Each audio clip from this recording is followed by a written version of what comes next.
Welcome to another Mental Health Minute. I am Susan Feltz. I'm a licensed behavior analyst and I work for Central County Services as part of our IDD crisis and behavior support teams. Learning to accept no can be challenging for our loved ones. It is one of the most common words that our loved ones hear on a daily basis. We say no to keep our loved ones safe, to set boundaries, to control access, and redirect them when they might be escaping from non-preferred activities. The multiple uses of the word no can be confusing. And during these really stressful times, it's sometimes really hard to remember to push our responses through an internal censor. Sometimes we need to consider whether it's really no or maybe it's just no right now. Throughout the day, we're likely to say no multiple times and in many different ways. Many times our children, our loved ones hear, "Stop that, shut that off, no games, no one's going outside, I don't have time for this," or just plain no. When we're working with our families, we're hearing that their loved ones are really having a tough time accepting no.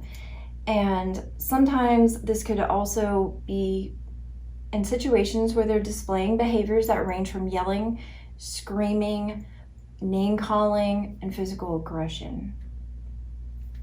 Many times we recommend to our families to really try to avoid using the word no. And typically the feedback on that is that our loved ones really need to understand the word no. They're going to hear a lot, especially when they're adults. And while this is true, it's also true that we can say no in many other ways. You may have heard a behavior analyst or a BCBA talk about an accepting no program. Accepting no should not shut down our loved ones, but it should allow for a conversation that gives them the information they need to identify what their choices are. Accepting no is not teaching our loved ones that they have to agree all the time, that it's okay not to agree. But this program should also help them manage their emotions and try to avoid any risk of injury to themselves or others. We also find that our family's loved ones can be desensitized to the word no. And this is really dangerous as they don't always understand the risk or harm that's around them on a daily basis. We do encourage to try to limit the word no to only imminent danger situations. For instance, if your loved one is across the room and they're trying to touch a hot stove or grab some matches or chemicals and you need to reach them and you need to get that message across, you need the immediate action to avoid injury. We do not want no to lose its potency when it counts.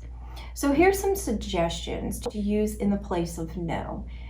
Instead of saying, "No, you've had too many cookies," you can say, "Your choices are grapes, apples, or wait until after supper." Here you're given choices. Instead of saying, "No, you cannot play with your toys right now," you can say, "First homework, then you can play with your toys." So you're letting them know how and when. Here are some strategies in improving the acceptance of no. Use a calm voice. Keep yourself relaxed and maintain a positive posture without folded arms or pointed fingers. Your loved one will likely match their emotion and intensity with yours. Stick to your answer. In these really stressful times, it's so easy to give up when you see the whining and the crying. Make sure that no is the answer and stick with it. It makes it harder on the next opportunity when you have to use no for them to accept it. Have choices readily available in place of the denied item or activity.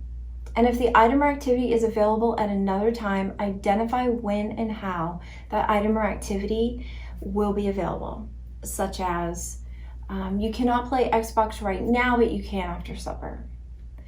For our consumers or even loved ones that are nonverbal, try to store several preferred items and activities in a box, bag, or basket to keep with you readily available in the home or in the community that replaces the item or activities that they are not able to access at that time. Avoid reprimanding on past behaviors to justify the denial of an item or activity. No, you were bad, you've been pushing around your sister, and you cannot play with your game. Replace that with, let's try again. If you share with your sister after lunch, we'll talk about it. Check out the link after this message for more strategies when saying no and how to assist your loved one with accepting no with a downloadable social story. Thank you for watching this Mental Health Minute, and look out for more Mental Health Minutes to come.